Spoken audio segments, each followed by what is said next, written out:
가장 토양에서 문제되는 게 이거예요. 아까 말씀대로 pH는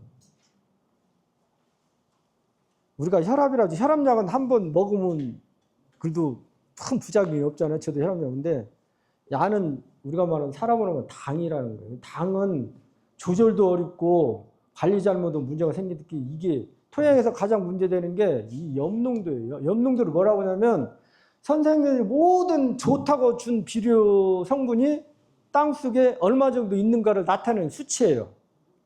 그렇게 생각하시면 돼요.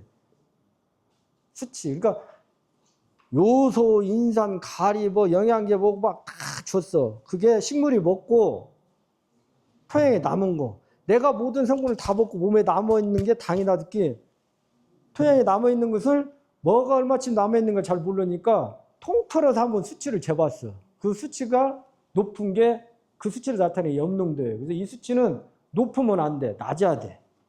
어느 정도 낮아. 기준이 2. 2 이상 높으면 모든 작물에는 나빠요. 아까 pH가 5.5, 6.5 듣기 이 기준은 2예요. 2.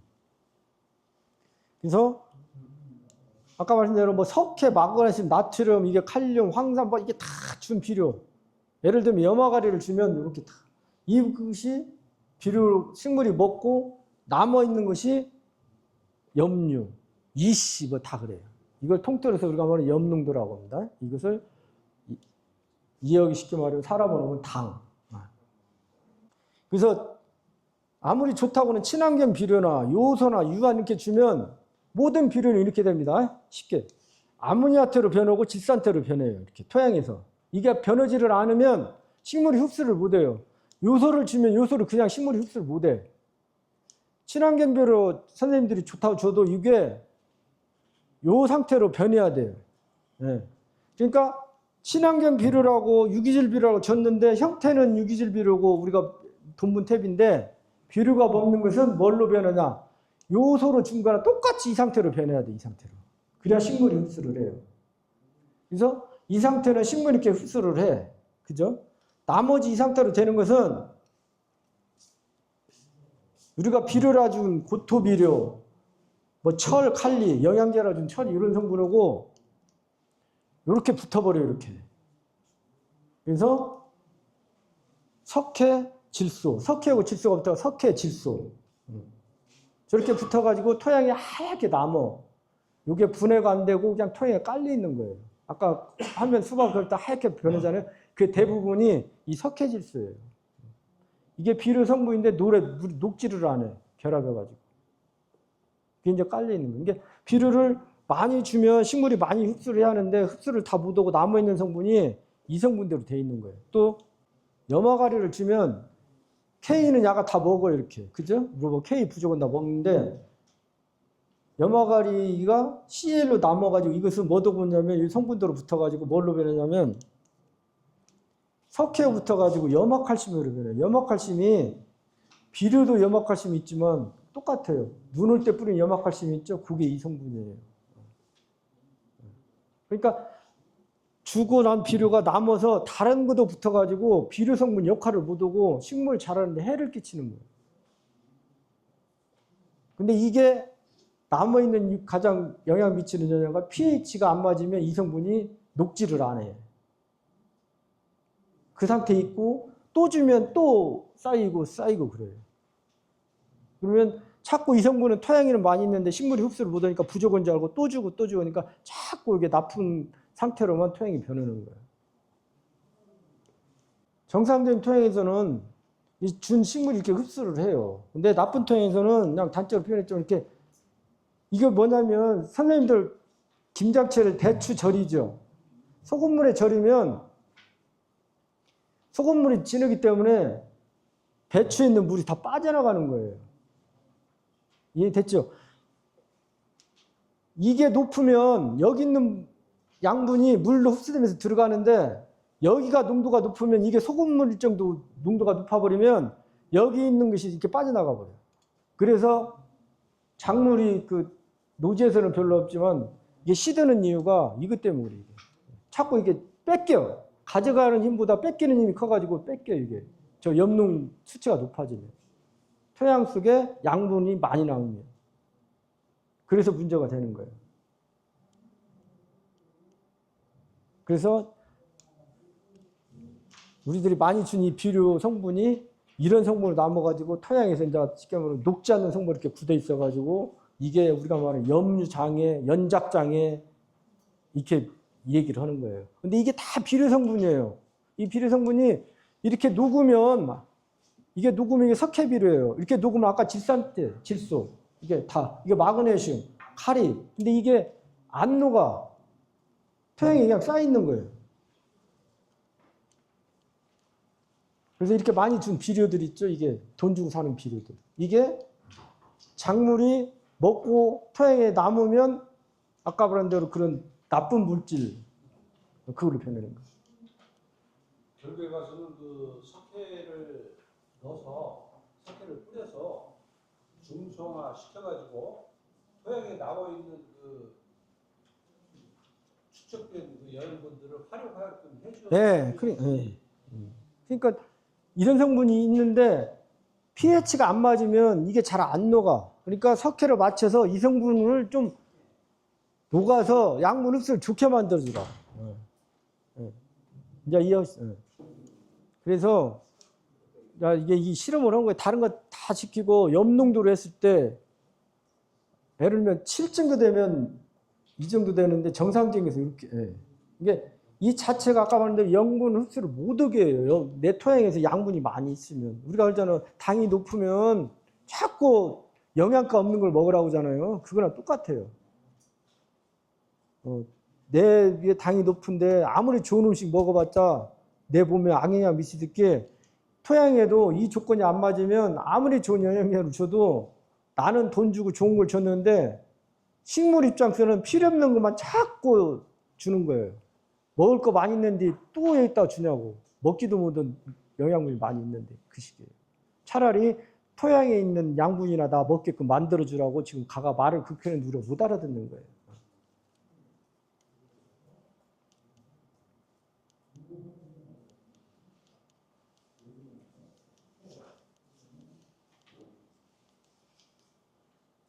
그림이 아까 다 보고요. 태양열소득은 아마 그 규제에 있죠. 그대로 하시면 돼요. 근데 그냥 이 처리를 않고 그냥 해도 되는데 이렇게 하면 그 효과가 더 좋은 거예요. 어차피 하시는 김에 이런 처리를 하면 효과가 더 있다. 그걸 표시를 한 거니까 쓰시면 되고요. 나머지 준비한 자료 간단히 말씀드리고 마치도록 하겠습니다. 지금서 자꾸 그 토양 분석하는데 선생님들이 그 검정에서 분석을 하면 이것만 특별한 경우 아니 이것만 분석을 해요. 그래서 아까 말씀드린 산도 여기 기준으로 염농도는 수치로 2 이하, 유기물, 인산, 칼륨, 칼슘 마그네슘 이렇게 하는데 이것은 대부분 토양이 낮아. 이것은 높고 이것은 낮고 유인산은 높고 나머지 성분도 거의 높아요. 그래서 거의 확률적으로 비율을 보면 칼슘, 칼륨, 마그네슘은 내 토양에 쓰이는 토양이 대부분 이 기준보다 높아요. 인산도 높고 유기물 pH는 낮고 염농도는 높고 그래요. 대부분 비율적으로. 그러니까 이 비율을 이 기준에 맞춰서 관리를 하셔야 돼요. 그래서 분석을 해주시면 이게 기준인데 이걸 이제 개념이 잘 안 쓰잖아요. 이것을 토양속에 가면 얼마 있는가 풀어보면 유기물 같은 경우는 300평에 이 수치면 한 2.5톤에서 3.8톤 정도 유기물이 있는 그 수치에 이게 20에서 30이요. 그 다음에 인산이 350에서 450은 43에서 56kg 정도 있는 거예요. 300평에 분석을 해보면 수치상으로. 그 다음에 가리 같은 경우는 34에서 39, 고토 같은 경우는 23에서 30kg 정도 있는 거예요. 이게 많은 양이 아니에요. 그래도 저게 작물 재배하는데 기준이니까. 그러니까 지금 우리가 엄청 비료를 많이 준다는 거예요. 그 다음에 토양 분석은 아시겠지만 진흙층에 이렇게 흙토라름이 있는 거고요. 그래서 여기서 한 가지만 말씀을 드릴게요. 저희들이 선생님들이 토양 분석을 하면 기계로 분석하는 것은 오차가 없습니다. 그러니까 그냥 극단적인 예로 선생님이 오늘은 여기치 토양 뜨고 예를 들면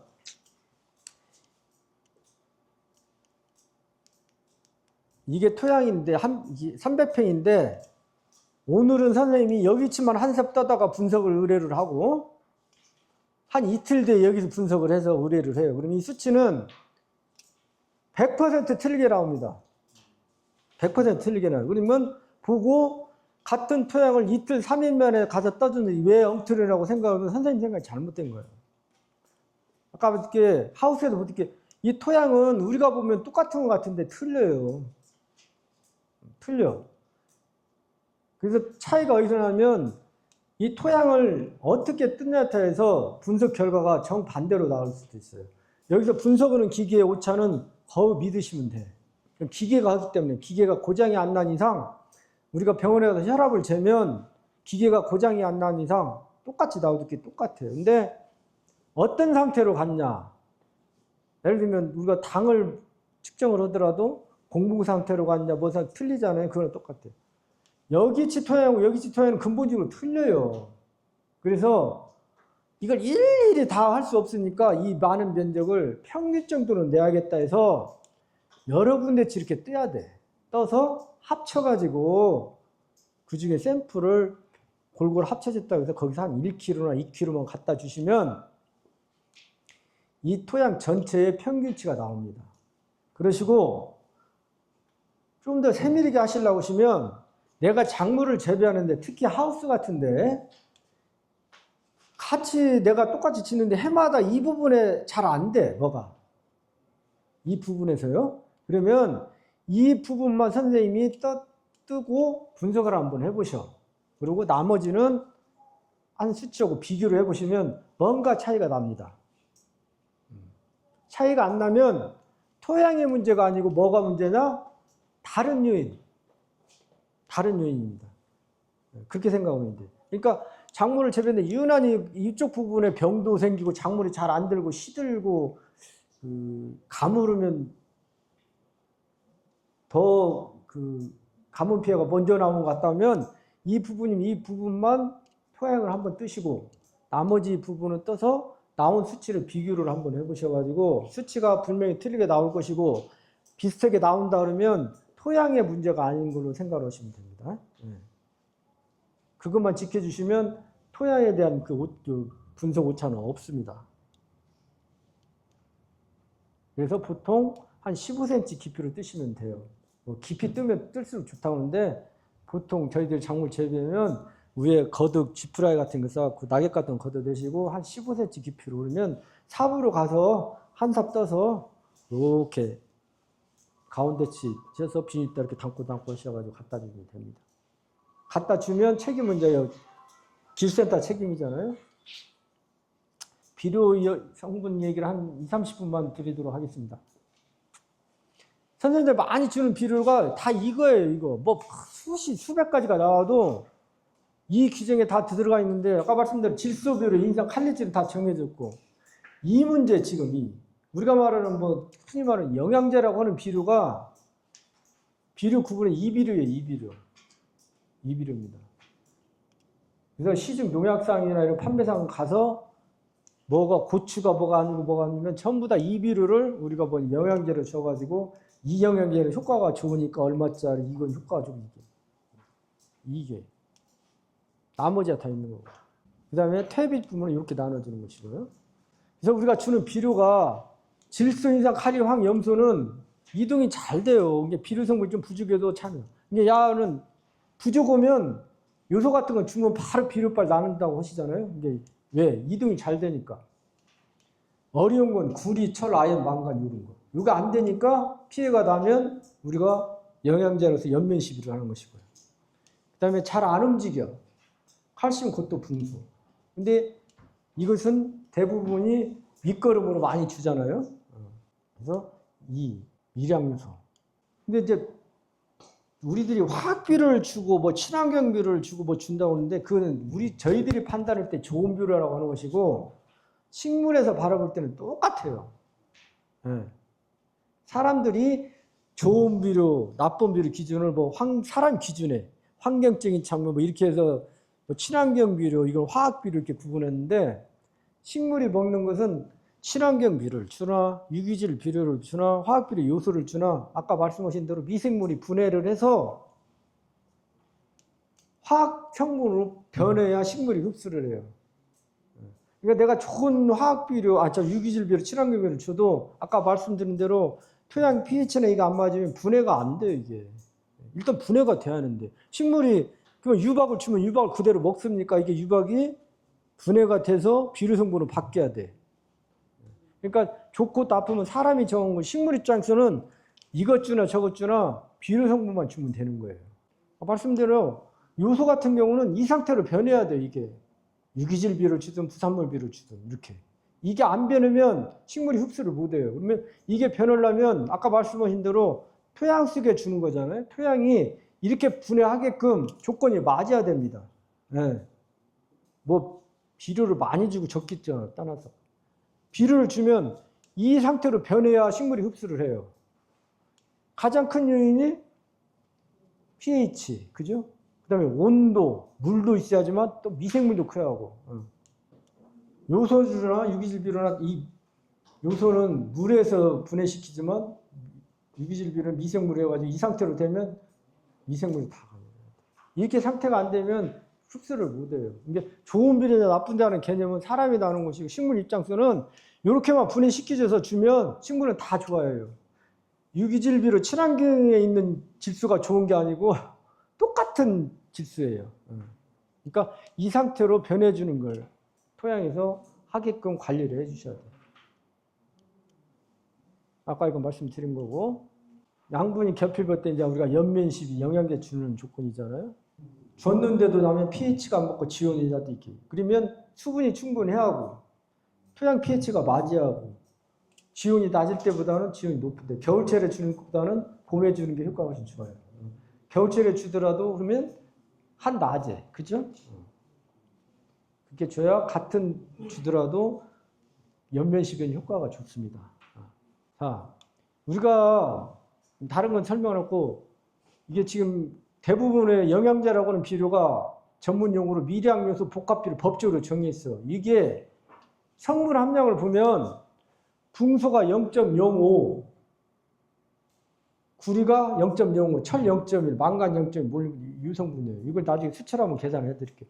이게 0.05%라는 얘기예요. 그러니까 1리터짜리 우리가 몇만 원 주고 산 비료 성분에 저게 어느 정도 들어가냐면 0.05%. 그러니까 10g이면 1%죠. 그러니까 1g도 안 들어갔다는 얘기다. 저 수치로만 보면요. 이제 저게 효과가 있는, 이 내용을 좀 아셔야 돼. 여기 철이 0.1%면 1리터에 1g 들어가 있다는 겁니다. 1g 철이. 좋은 철인지 나쁜 철인지 모르고 1g. 아셨죠? 그렇게 어떻게 보면 많은 양이 들어가 있고 미량 요소로 보면 많은 양이 들어가 있는데 수치상으로 보면 1g밖에 안 들어가 있습니다. 그래서 미량 요소는 이렇게 다 있는 거예요. 이런 걸 저희들이 통상 미량 요소 영양제라고 해요. 그러니까 좀 귀찮으시더라도 이 푸대로 들어가 있는 것은 싸요. 그죠? 선생님들. 네. 사다가 물에 녹여서 쓰시면 돼. 근데 아마 흔히 들으셨을 거예요. 이건 수용성은 물에 녹는 게 다 수용성이에요. 물에 안 녹으면 아까 말씀드린 대로 안 녹으면 저게 분해가 안 돼. 근데 이제 이게 100% 다 녹냐? 요소 같은 경우는 거의 다 녹죠. 인삼 같은 건 잘 안 녹아. 그래도 녹는 성분을 갖다 주시는 게 비용적으로 훨씬 쌉니다. 이해되셨죠? 그 말씀을 드리고 싶어. 이게 황산에 이거 20kg짜리 이거 사면 얼마 안 갈 거예요. 이거 아마 한 포대 사시면 몇 년 쓰실 겁니다. 저거. 몇 년. 저게 뭐 효율이 100%가 아니더라도 반절만 녹더라도 엄청 쓰셔요. 이게 비용면에서. 근데 그걸 귀찮으니까 아까 말씀하신 대로 이렇게 제품으로 해서 판매를 하는데 가격이 그렇게 비싼 거예요. 여기 보셨죠? 이게 지금 수의산의 영양인데 이걸 뭐 제가 비방하고 나쁘다는 게 아니에요. 이게 어차피 작물은 주셔야 돼요. 근데 알고 주셔야 돼요. 인산이 0.1%, 수용성 가리가 0.05 이렇게 돼 있어요. 붕소가 0.001%. 이 성분만 있으면 이 비료를 써 판매를 해요. 선생님들도 이 성분만 맞추면 판매 능력만 있으면 판매도 해도 돼요. 왜? 이 성분은 어차피 작물이 자라는데 필요한 비료 영양소니까. 여기도 보시면 이게 이제 수입 거잖아요. 수입 것도 보면 아이언 0.009%, 몰리브덴 0.00, 소수점 몇 점. 그러니까 이게 보증을 한다는 얘기는 그만큼 작물을 재배하는데 이 성분은 그렇게 필요 없이 없다는, 어떻게 무시해도 된다는 얘기예요. 단적으로 그냥 표현을 하면. 근데 이제 조건이 안 맞으면 이러한 성분이 우리가 많이 주는 요소 이런 성분 기능을 조금 억제하니까 영양에서 기능을 주는 거예요. 여기도 보시면 이게 20kg 푸대에 있잖아요. 이렇게 보시면 아마 이게 질소, 인산, 가리예요. 이건 나머지 미량원소가 질소가 15%, 인산이 3%, 가리가 5%인데 석회가 0.03%, 수용성 망간이 0.0002%. 이걸 계산을 해보면 0.04g, 뭐 0.6g, 20kg에 이게 뭐야? 붕소가 0.4g 들어가 있다는 거예요. 0.4g. 그러시면 2kg짜리 2kg짜리 붕소 사다가 귀찮으시라 물 타서 주시는 게 훨씬 효과가 좋아요. 그죠? 훨씬 좋다는 얘기는 가성비가 좋다는 얘기입니다. 이게 나쁜 게 아니라 같은 효과를 낳았다가 효과가 좀 덜하더라도 일단 투자비가 적잖아요. 그죠? 이것은 지금 물에 녹여서 쓰는 영양제 성분을 지금 말씀을 드리는 거예요. 여기 써 있잖아요. 이게 수용성 철, 수용성 고토. 이게 수용성 고토가 따로 있는 게 아니라 물에 녹으면 수용성이에요. 그 말로 시키시면. 이게 선생님들이 타다가 물에 녹으면 붕소 물에 잘 녹아요. 안 녹으면 몇 번 휘주면 되고. 그 효과나 여기서 있는 붕소 효과는 똑같아요. 근데 이제 차이가 나는 예를 들면 100% 녹고 그건 100%가 안 녹고 그 차이밖에 없어요. 근데 비용적인 면에서는 제가 말씀드린 것은 그게 훨씬 가성비가 있는 거예요. 여기에 있는 수용성 붕소나 시중에서 1kg, 2kg 있는 붕소고 틀린 붕소가 아닙니다. 아니에요. 그거 말씀드리려고 하는 거예요. 그러니까 이게 좋다는 게 아니라 나쁘다는 게 아니라 똑같은 비료니까 그놈 써도 여기에 있는 효과가 좋지 않아요. 자, 그게 안 하시면 이거 쓰셔. 근데 쓰시는데 내용은 알고 쓰시라는 거예요. 그러니까 그만큼 이 성분은 적은 양이 있더라도 효과를 나타내는 양이에요. 여기도 이 성분량으로 18리터 때 보시면 붕소가 0.9g, 구리가 9g 이렇게 들어가 있어요. 18리터 이 푸대예요. 여기도 보시면 고토가 0.93%, 망간이 0.3%, 붕소 0.4%. 그러니까 저 적은 미량원소가 1% 넘는 게 없잖아요. 그 종류가 많이 수입품이거나. 근데 여기 쉽게 양액비 관주. 그러니까 이걸 사다가 물에 녹여서 연면 시비해서 주는 거예요. 그래서 우리가 흔히 영양제라고 하는 겁니다. 이거 이 통에 드는 것도 마찬가지. 여기도 이건 질소가 0.03%밖에 안 들었는데 나머지가 아연이 0.001%. 그러니까 이거 말씀 자꾸 오해하지 마시고 이게 나쁜 게 아니고 대부분의 사는 성분이 다 이 성분이에요. 그죠? 그건 이해를 하시고 제가 이제 말씀드린 것은 여기 있는 아연이나 여기 있는 칼륨이나 여기 있는 인산이나 선생님들이 쓰는 비료나 똑같은 비료다는 얘기입니다. 여기 있는 인산은 식물에 좋은 인산이고 좋은 철이 아니고 단지 이것을 하려면 일일이 사다가 그때그때 이렇게 만들고 귀찮으시고 뭐냐 그런 건데 그 말씀을 드리려고 하는 거예요. 여기도 다 그러잖아요. 이렇게 해놓고 염료 장애 개선제. 저 이게 법적으로 우리나라 법적으로 이것만 이렇게 합격 이 규약만 들어가 있으면 누구나 판매를 할 수가 있어요. 허가만 맡으면. 근데 제가 말씀드린 것은 이것을 제가 한 20년 넘게 이것뿐만 아니라 비료 성분을 제가 분석을 했어요. 어디서 기술을 해서 분석실이 있듯게 이거를 해서 저 성적서를 첨부를 해야 판매할 수 있는 허가가 나와요. 그죠? 모든 게. 일반 사기업체에서 아니고 공공기관에서, 대학이나 저희가지능지에서. 이거 분석을 해서 이 수치를 맞춰. 그러면 이제 분석 싹 끝내고 이제 웃으면서 아는, 어차피 그 개통이니까 아는 사람들 와요. 후배들도 오고 이 얘기를 해요. 자기 제품 좋다고 선전 좀 해달라고. 그러면 알면서, 야, 이 굴이 어떻게 만들었냐. 그죠? 수용성 굴이 어디서 만들었냐 물어보면 대답을 못해요. 아니, 일반 모르는 사람한테는 실례지만 아니까. 지금 말씀드렸듯이 이 굴이나 어디 굴이나 똑같은 굴이에요. 이 굴이는 뭐 하늘에서 떨어지는 굴이 아니고. 그 말씀을 드리려고. 그러니까 너무 여기 연연하지 마시고 영양제 사다 주셔도 되는 것이고, 조금 비용 절감이나 뭐를 하시면 다른 비료 이렇게 큰 푸대치 가서 주셔도 여기에 주는 비료 효과나 큰 차이가 없다. 가격 면에서는 제가 만들어서 주시는 게 훨씬 가격 면에서 저렴하다. 그 말씀을 드리려고. 수용성 인산 0.1% 들어있으면 1리터에 1g 들어있는 거예요. 1g. 수용성 우리가 0.06이면은 1리터에 0.01g이 들어있는데, 우리들 토양에는 기본적으로 있어요. 그래서 제가 서두에 말씀드릴게, 미량 요소는 자연적인 토양에서는 부족하지를 않아요. 이렇게 많이 있어요. 얼마나 많이 있냐? 이 양에 한 6에서 12만 배 정도 수치상으로 많이 있어요. 근데 저것을 pH나 뭐 이렇게 토양을 계량해서 잘 녹게끔 해서 식물이 흡수하게끔 하는 게 토양 관리예요. 저 상태로 많이 있어요. 근데 이제 하우스 같은 데서는 집중적으로 막 재배를 하잖아요. 막 1년 내내 하다 보면 특정 저런 게 부족할 수도 있어요. 그러니까 주는 거고, 일반 노지에서 재배하는 것은 특별한 토양 아니면 제 경험으로 저게 부족하지 않아요. 다른 조건이 안 맞아서 식물이 흡수를 못하는 것이지. 연면 시비는 이러한 조건이 줘야 효과가 더 있습니다.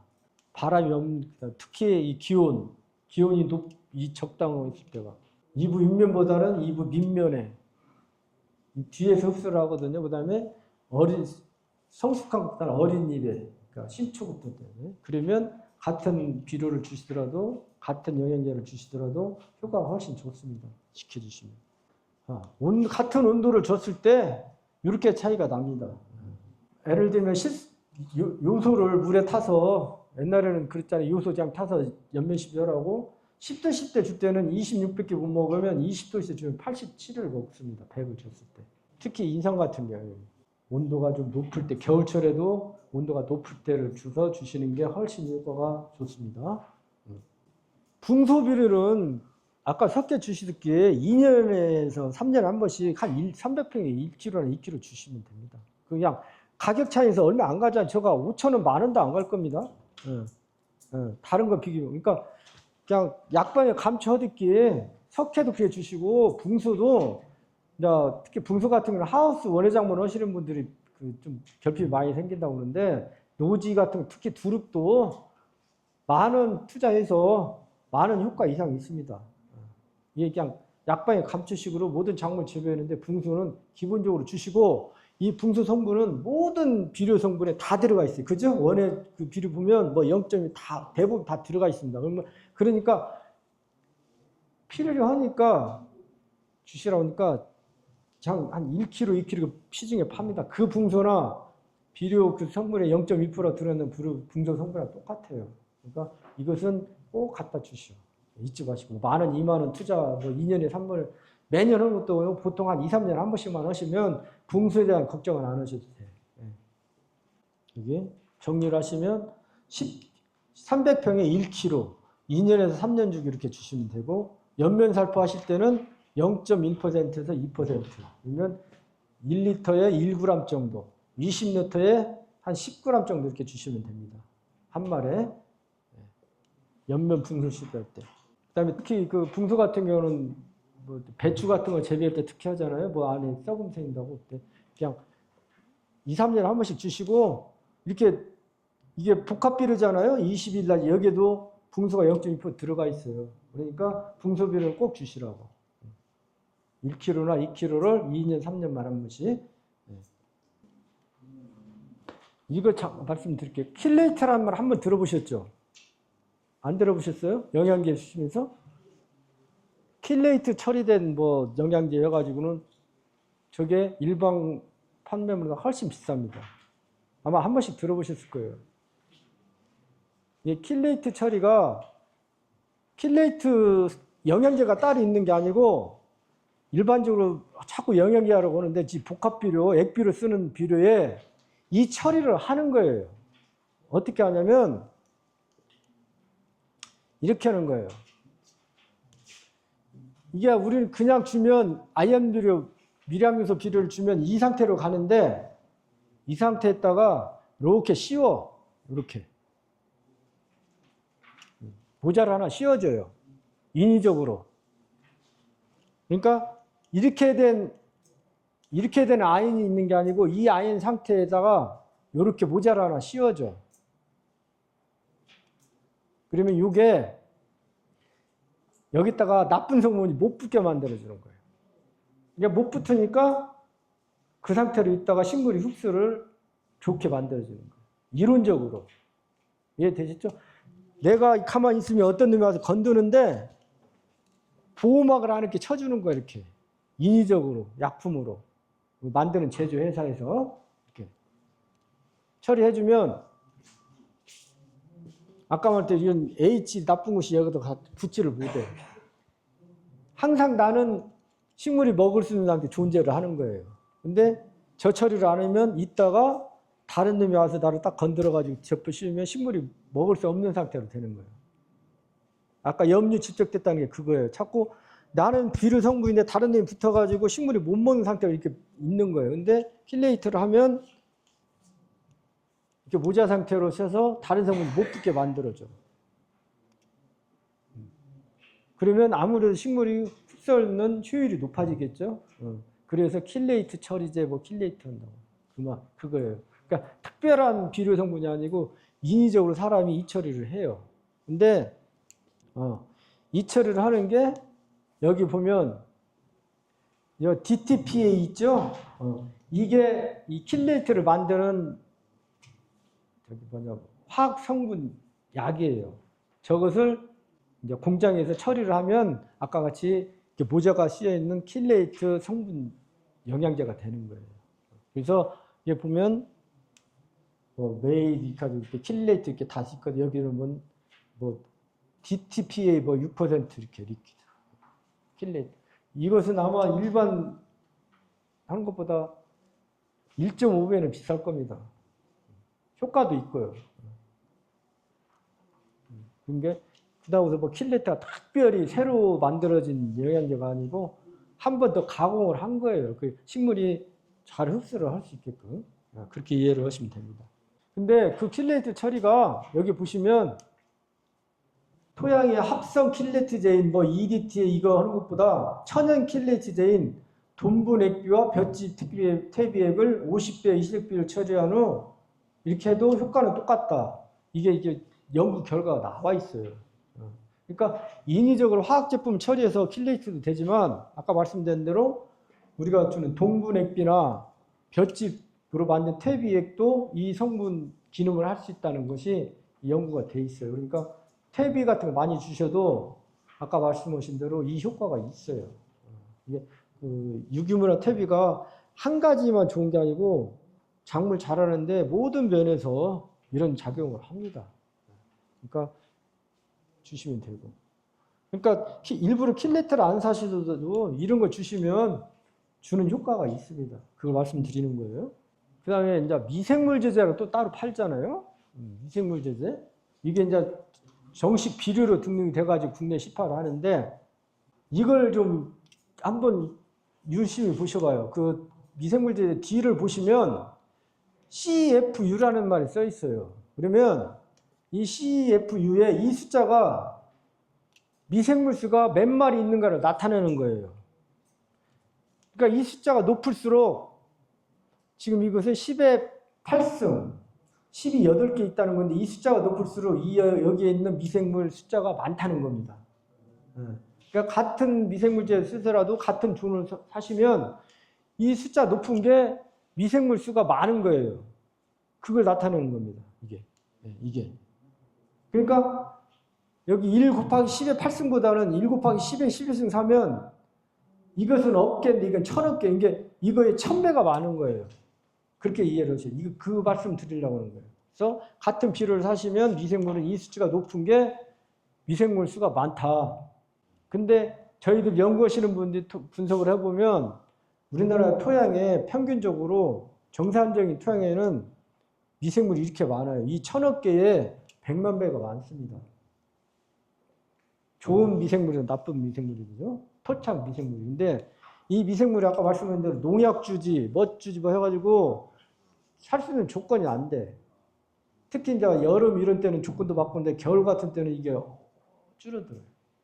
그래서 저희들이 인위적으로 이걸 주니까 이렇게 많은 미생물이 토양 속에 있게끔 토양을 만들어줘야 돼. 아까 말씀드렸죠. 뭐 pH라든지 최소한 이게 견디려면 내가 살 수 있는 맞아야 pH도 맞춰줘야 하고 염농도도 예를 들면 이 미생물이 아까 쉽게 말하면 염농도가 높으면 소금물에 들어가 있는 거예요. 그렇게 생각하시면 돼요. 이게 소금물에 안 들어가 있고 적당한 소금물에 들어가 만들어주면 토양에 있는 미생물이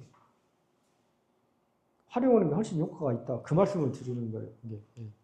그 미생물을 사시면 이 수치가 높은 걸 사셔. 그래서 저 미생물 제제를 키우려면 이 성분이 다 들어가 있어야 미생물도 커요. 다량원수, 아까 말한 철, 망간. 이게 미생물도 이 성분을 다 먹여야 돼요. 그러니까 미생물 제제를 사다 주시면 이 성분이 들어있는 영양제 성분도 주는 거예요.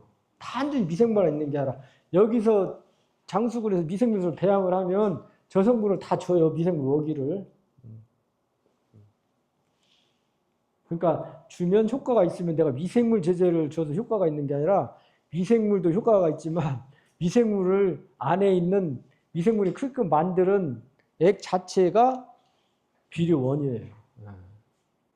그래서 이렇게 보시면 우리나라는 미생물제의 비료 규격을 보시면 이 수치가 10에서 10에 5에서 6 정도만 되면 다 제품으로 등록을 시켜줘요. 근데 이제 좀 비싸고 경쟁력이 있는 데는 아까 말씀하신 대로 이 수치가 7, 8, 9 이렇게 되는 거예요. 그러면 내가 10에 6짜리 기본적인 것을 사면 10만만 밖에 없으면 7개 있으면 100만 마리, 8개는 1000만 마리. 저 숫자가 하나 많을수록 10배, 100배가 많아지는 거예요. 그러니까 같은 가격을 주더라도 조금 비싸더라도 저 수치에 높으면 그걸 사시는 게 효과가 있어. 이해되셨죠? 이렇게 말하면 이걸 2개 사느니 이 수치가 높은 놈을 좀 더 주고 사면 맞다면 그게 사는 게 훨씬 효과가 있죠. 이게 미생물 제대로 뭐 한 봉, 2봉 살 게 아니고 많이 사시잖아. 농사 많이 하시는 거예요. 이거 뭐 1년 내내 주신다고. 그러니까 이 수치를 구분하시고 같은 가격이면 이 수치가 높은 걸 사셔야 미생물이 훨씬 많다.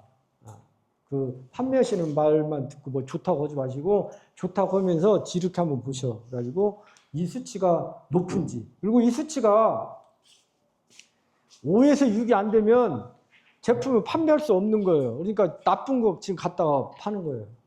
허가가 안 나는 제품이에요. 그걸 유념하시라고. 특히 미생물제는 비싸잖아요. 그러니까 이거 꼭 확인하시고. 이 수치가 높으면 더 미생물 수가 많은 것이고 이 수치가 안 되면 사면 안 된다. 왜? 기본이 안 되니까. 그렇게 생각하시면 됩니다. 그 다음에 태비차란 말씀 드렸는데 교재에 있는 거니까 그대로 읽어보시고 한번 해보시면 될 것 같고요. 자, 반복해서 말씀드리면 내가 준 미생물 제제가 정상적으로 크려면 토양 온도가 15도 이상은 돼야 한다. 15도 이상 되면 모든 작물이 잘 자랄 수 있는 조건이에요. 그 다음에 토양 pH에도 6.0에서 7.0. 이것도 작물이 잘 자랄 수 있는 조건이고 양분이 잘 흡수될 수 있는 조건이에요. 유기물 함량도 2.5. 염류 농도도 2.0. 이게 토양 조건에서 작물이 자랄 수 있는 조건이고 미생물도 자랄 수 있는 조건이고 다 맞는 거예요. 그래서 반복되는 얘기지만 pH나 염농도가 안 맞으면 내가 지금 비료 효과도 없지만 그 토양 속에 있는 미생물도 자라지를 못해요. 그러니까 10마리 자랄 게 5마리 자라고 5마리 자랄 게 1마리 자라요.